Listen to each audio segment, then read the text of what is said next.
다윗과 솔로몬, 아버지와 아들. 다윗이라는 이름을 컴퓨터 검색창에 이렇게 제가 쳐봤어요. 그랬더니 다윗에 관련된 연결된 검색어가 다윗의 용기, 또 다윗과 그 골리앗, 또 다윗과 요나단, 다윗의 우정, 이런 검색어가 이렇게 나오더라고요.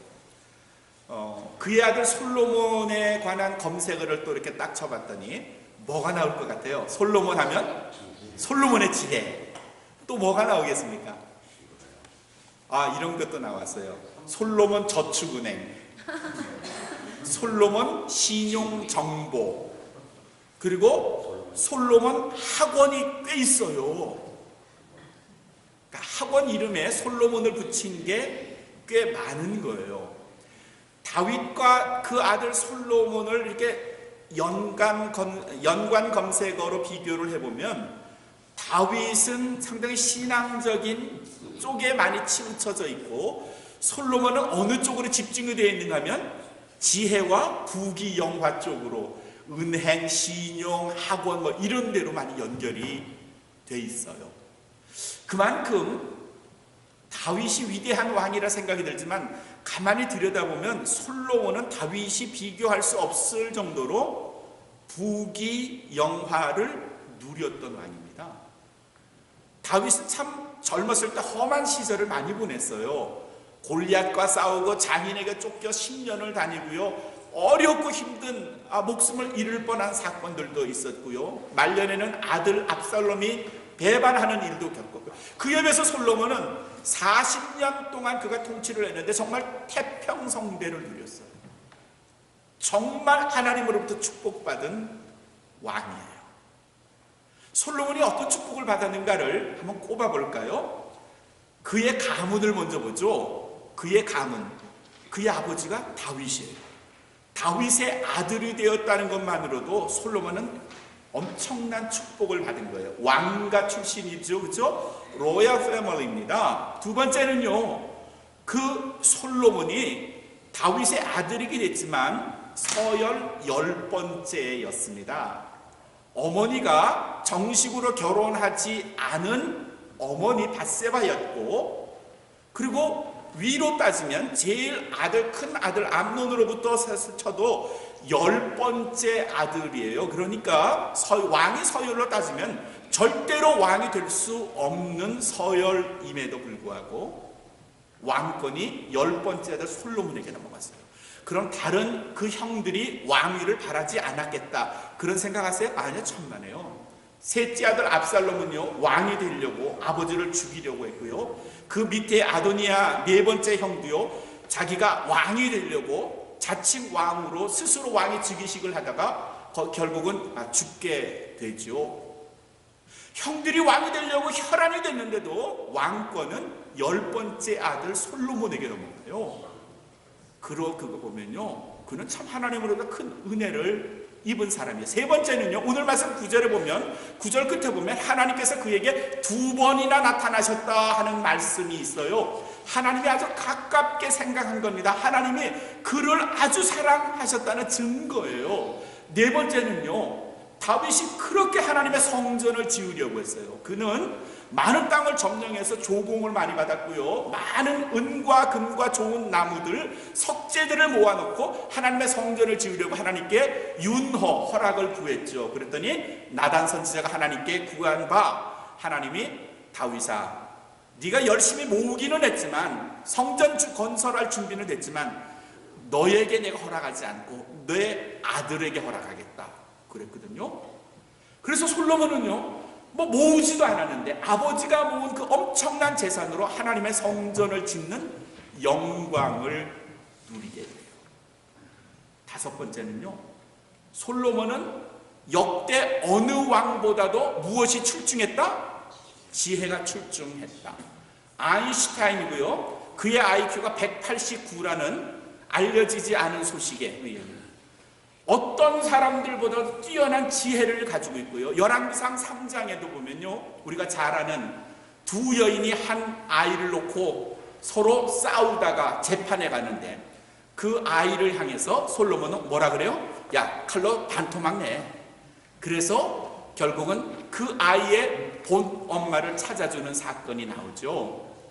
뛰어난 왕이에요. 지혜로운 왕이고요.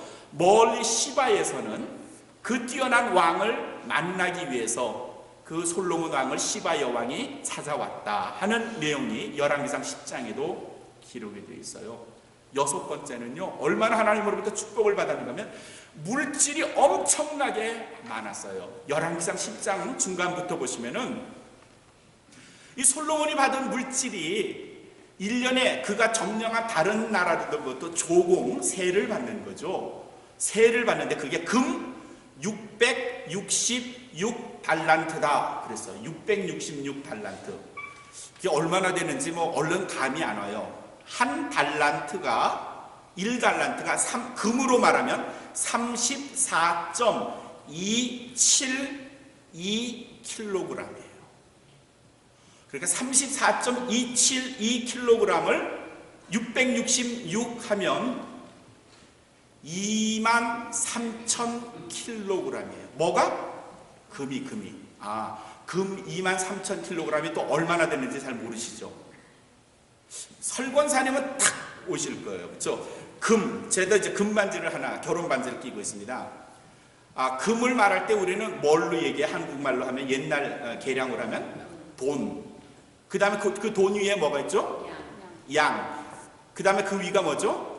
관을 지죠. 한 관, 두 관 할 때. 한 관은 10양이고요. 한 양은 10돈이에요. 한 관이 얼마나 되는지 아세요? 무게로 치면? 한 관이 어린아이가 태어났을 때의 무게를 한 관이라고 말해요. 3.75kg. 한 관만 해도 무지 무거웠거든요. 666달란트 23,000kg이 관으로 하면 6,100관이에요. 그게 그냥 솔로몬이 가진 재산이 아니고 매년 받는 재산이에요. 매년. 그래서 성경에는 이렇게 쓰여 있어요. 솔로몬이 먹는 그릇은 은으로 만든 것이 하나도 없었다. 다 금으로 만들었어요. 우린 숟갈만큼 몇 개 해도 그렇죠? 자랑하잖아요. 근데 솔로몬 왕이 쓰는 모든 그릇은 전부 다 금으로 만들었고, 은은 예루살렘에서의 은은 마치 돌멩이 같았더라. 그런 내용이 열왕기상 10장에 있어요. 그것뿐만이 아니고 솔로몬 왕이 앉는 의자는 코끼리 뿔, 뭐라 그러죠 그걸? 상아로 만들었고요. 그 예루살렘에는 그 당시에는 제일 귀한 나무라고 하는 백향목이 마치 뽕나무처럼 동네 어디나 있는 뽕나무같이 백향목이 많았더라. 그게 다가 아니고요. 금이 너무 많아서 이걸 어떡할까 하다가 금으로 방패를 만들었는데, 금으로 큰 방패를 200개를 만들었고요. 작은 방패를 몇 개쯤 만들었을 것 같아요? 300개를 만들었대. 요만해요? 요만해? 이렇게 했다고요? 그쯤 되면 어때요? 부자예요? 안 부자예요? 부자예요. 그 모든 것을 다 합쳐서 성경에서 뭐라고 하냐면 솔로몬이 가진 그 재물은 다른 어떤 왕과 비교할 수 없을 정도로 많았더라. 그게 하나님이 그에게 주신 6번째 축복이에요. 마지막 7번째 축복이 뭔가 하면요, 40년 그가 통치하면서 큰 어려움을 겪지 않고 태평성대를 누리는 거예요. 엄청난 국방력, 많은 돈, 지혜, 이것들로 인해서 정말 자신은 태평성대를 40년 동안 누리고 죽었다. 여러분, 이쯤 되면 이 7가지 축복이 우리에게 주어진다면, 여러분에게 주어진다면 정말 the blessed person, 복받은 사람이에요. 그렇죠? 아니겠어요? 정말 어떤 사람과도 비교할 수 없는 엄청난 축복을 받은 거예요. 게다가 조금 더 붙이면 말이죠, 남자한테 또 뭐가 필요해요? 여자가 필요해요. 여자가 몇 명쯤 됐을 것 같아요? 3절에 이런 내용이 있어요. 후비가 700이요 빈장이 300이더라. 근데 이 부분은 한국의 신기록에 조금 못 미쳐요. 한국의 신기록은 3,000명이에요. 의자왕이 3,000궁녀를 가지고 있는데 솔로몬은 이만하지는 못하고 1,000명의 여자를 거느린 왕이었어요. 그래서 저는 이 부분을 축복이라고 말해야 되나 아니면 그냥 넘어갈까 했는데 그건 여러분이 판단해 보세요. 이쯤 되면 솔로몬은 정말 어떤 사람, 어떤 왕과 비견할 수 없는 하나님의 대단한 축복을 받았어요. 그런데 자, 오늘 말씀 열왕기상 11장 9절의 말씀을 볼까요? 솔로몬의 마음이, 솔로몬이 그 마음이 어떻게 됐다고요? 그 마음이 이스라엘의 여호와 하나님에서부터 돌이켰다 그랬어요. 솔로몬의 마음이 돌이켜 이스라엘 하나님 여호와를 어떻게 다 떠났대. 이 11장 1절은요 그 앞에 10장까지 솔로몬이 엄청나게 많이 받았던 하나님의 축복을 다 열거한 그 후에 나오는 말씀이 11장 1절인데 솔로몬의 마음이 돌이켜서 하나님으로부터 떠났대요. 왜 떠났을까? 근데 그 다음에 있는 말씀 보면 여호와께서 저에게 진노하셨다. 하나님과 틀어진 겁니다. 하나님에게 등을 돌린 겁니다. 하나님이 그에게 분노를 표출하신 겁니다. 이렇게 엄청난 축복을 하나님으로부터 받았던 솔로몬이 왜 하나님에게 등을 졌을까? 왜 하나님을 배반했을까? 그 이유들이 몇 가지가 있죠. 우리는 솔로몬의 행적, 그의 역사, 그의 생애를 통해서 그가 이런 이유 때문에 하나님을 떠났다는 사실을 알 수 있습니다. 첫 번째는요, 그는 점점 하나님을 의지하는 쪽에서 자기를 의지하는 쪽으로 그의 인생관이 바뀌었어요. 자신의 지혜, 자기가 가진 능력, 이것이 자신을 하나님으로부터 멀어지게 한 거예요. 하니까 되는 거야. 자기가 노력을 하니까 뭔가 이루어지는 것 같고, 자기가 뭐 이렇게 잘 구상을 하니까 나라가 튼튼한 것 같고요, 자기가 어떤 계책을 세우니까 점점 부자가 되고요, 여자들은 자기 밑으로 딸려오고요, 점점 자신을 믿은 거예요. 자기 자신을 하나님의 자리에 점점 옮겨다 놓는 거고요, 하나님을 점점 밀어내기 시작했고요, 어느 순간부터 하나님이 있어야 할 자리, 그분이 계셔야 할 자리에 솔로몬 자신이 있었던 겁니다. 성경에는 그 구체적인 예로 하나님께서 이스라엘 백성들, 이스라엘의 왕에게 절대로 너희들은 애굽의 말들을 갖지 말라, 애굽의 말을 가지면 그 말을 의지하니까 나를 의지하지 않게 되지 않겠니? 그러니 애굽의 말을 의지하지 말고 나를 의지하라 그랬는데, 솔로몬 왕이요, 전차라 그러죠, 마차 말이에요. 전쟁에 나서 싸우는 이 마차를 140개나 가지고 있었고요, 그 다음에 이 전투병, 전차를 타고 싸우는 그 전투병들을 1200명이나 양성하고 있었어요. 자신을 의지한 겁니다. 나의 힘, 나의 지혜를 의지한 거고요, 그 결과 하나님을 점점 떠나게 됩니다. 두 번째로 솔로몬이 하나님을 떠나게 된 이유가 있는데, 그건 그에게 있었던 엄청나게 많은 재산. 조금 전 말씀드렸죠, 그릇 중에 은으로 만든 게 하나도 없었대요. 은을 돌처럼 여겼대요.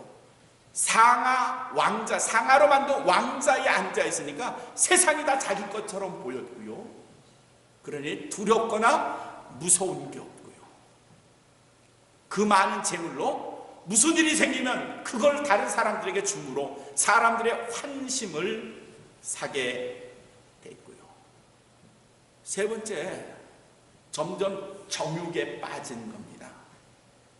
열왕기상 11장 1절에는 솔로몬 왕이라는 건 없고, 왕이 애굽의 딸 외에 이방의 많은 여인을 사랑함으로, 이런 내용의 말씀이 있어요. 그러니까 애굽의 여인, 근데 그 여인뿐만 아니라 이방의 다른 많은 사람들을 사랑함으로, 이 말은요, 사랑했다 하는 말은요, 정욕을 탐했다는 말이에요. 적극적으로 자신이 여자들을 자기의 아내로 삼기 시작했다, 그런 말이에요. 근데 이게 하나님 앞에 엄청난 죄인 것은, 하나님께서 너희는 한 남자와 한 여자가 만나 가정을 이루라 하셨거든요. 일부 일처제예요. 모노감이에요. 홀로감이.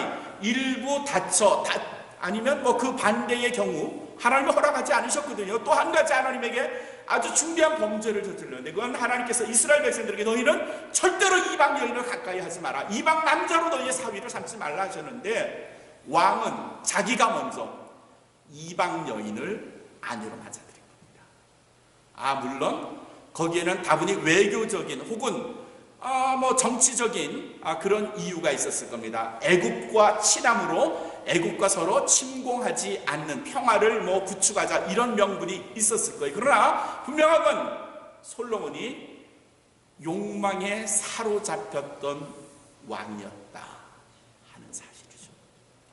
네 번째로 솔로몬 왕이 저지른 그의 잘못, 유혹, 하나님에게 등을 돌린 게 이방 여인들을 아내로 맞아들이면서, 이방 여인을 시집 올 때 그냥 오지 않았고요, 이집트에 애굽에 있는 공주가 시집 올 때는 그가 섬겼던 아피스라고 하는 신을 가지고 온 거죠.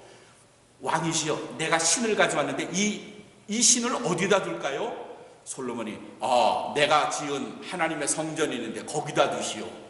그래서 아피스 상이 하나님의 성전, 예루살렘 성전에 와서 한 자리를 차지했고요, 또 다른 나라의 공주가 또 솔로몬 왕의 후비가 돼서 올 때 자기가 섬기던 장승배기상, 선항당상 이런 걸 또 가져왔겠죠. 어느 순간에 졸지에 하나님의 성전이 온통 우상으로 가득한 겁니다. 하나님이 설 자리가 더 이상 없는 겁니다. 그 과정들을 다 모아서 오늘 열왕기상 11장 9절은 솔로몬의 마음이 돌이켜 이스라엘의 하나님 여호와를 떠나자, 여호와께서 저에게 진노하셨더라. 진노하신 게 달까요? 11절부터의 말씀을 보면 하나님께서 마침내 솔로몬 다음에 그 아들 르호보암 때에는 그 나라를 빼앗아서 솔로몬의 신하에게 그 나라를 주고 오직 한 지파만 그의 아들 르호보암에게 주겠다. 이스라엘이 12지파거든요. 12지파 중에 결국은 10지파를 그의 신하 여로보암에게 빼앗기고요, 오직 2지파만 르호보암이 갖게 돼요. 하나님을 배신한, 하나님에게 등을 돌린 결과가 바로 그의 아들 대에서 나라가 쪼개지고, 그리고 하나님을 떠나서 결국 하나님의 사람이 아닌 것으로 그의 인생이 마감된다는 사실입니다. 솔로몬의 시작은 하나님과 함께 지혜롭게 시작했었지만 그의 인생의 말년은 가장 미련하게 홀로 인생을 마쳐야 했던, 하나님과 함께 하지 못했던 인생이었던 사람, 그가 잘 나가세요? 지금 성공하고 계세요? 이대로만 나가면 내가 떵떵거릴 수 있을 것 같아요? 솔로몬이 그랬거든요. 근데 잘 나가고 성공하고 떵떵거릴, 그래서 내 영역이 점점 넓어질 때마다 혹시 하나님의 자리가 점점 비껴나는 것, 하나님께서 점점 계실 곳이 없어지는 것 아닐까요? 내 삶의 영역이 예루살렘 성전이라면 그 안에 온통 세상의 욕망, 물질, 명예 혹은 어떤 것으로 채워져서 하나님이 계시지 못할, 하나님이 계실 자리가 없는 것은 아닐까요? 예, 세상의 눈으로 보면 성공한 사람엔 틀림없어요. 솔로몬 출중한 지혜, 엄청난 재산, 권력, 태평성대 자랑할 만하고요. 인생으로 보면요 정말 엄친아 같은 위대한 사람이지만 하나님의 눈으로 볼 때 저는 나를 배신한 사람, 내가 있을 곳이 없는, 그래서 내가 너와 함께 하지 않겠다, 내가 너에게 진노를 내리겠다 라고 말씀하실 수밖에 없는 사람, 자신의 것이 늘어나면서 하나님의 자리는 없고 자기를 자랑할 때 결국 하나님은 솔로몬을 떠나실 수밖에 없었다. 오늘 오후 3시 30분에 슈퍼볼이 있습니다. 여러분 이 사람이 누군지 한번 알아맞혀보세요. 아마 우리 우리 성도님이 제일 잘 아실 것 같은데 이 사람이 누군지 한번 알아맞혀보세요. 이 사람은요 러닝 쿼터백이라고도 불려요. 뛰어다니는 쿼터백이기도 하고요. 또 플로리다 대학교에 2008년에 그가 그 학교에 입학해서 처음으로 전국 대학 풋볼 리그에서 1등을 한 기록을 가지고 있는 사람이에요. 네, 예, 뭐 다 아실 거예요. 팀 티보우라는 사람이, 티모시 티보우라는 사람 이야기입니다. 부모님이 필리핀에 선교사로 가셔서 거기서 선교 사역 하셨고요. 필리핀에서 출생했고요. 어머니 밑에서 홈스쿨링을 해서 플로리다 대학교 가서 그곳에서 전국 챔피언을 먹었어요. 그리고 2010년에 덴버 브롱스의 풋볼에 들어왔어요. 근데 대학교 때 팀 티보우는 프로 선수들 보면 야구나 풋볼 하는데 이 눈 밑에 이게 패치를 아이 패치라고 붙이죠.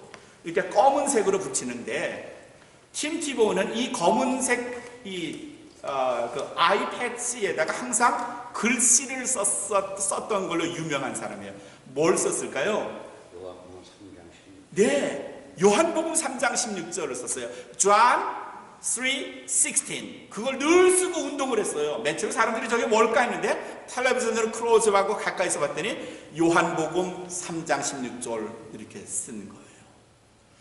많은 사람들에게 그가 그리스도인이라는 걸 스스로 알렸고요. 근데 프로팀 덴버 브롱스에 오늘 결승전을 하죠. 그 팀이 덴버 브롱스에 간 이후에는 NFL 규정에 따라 프로풋볼 규정에 따라 아무것도 아이패드에 쓸 수 없었어요.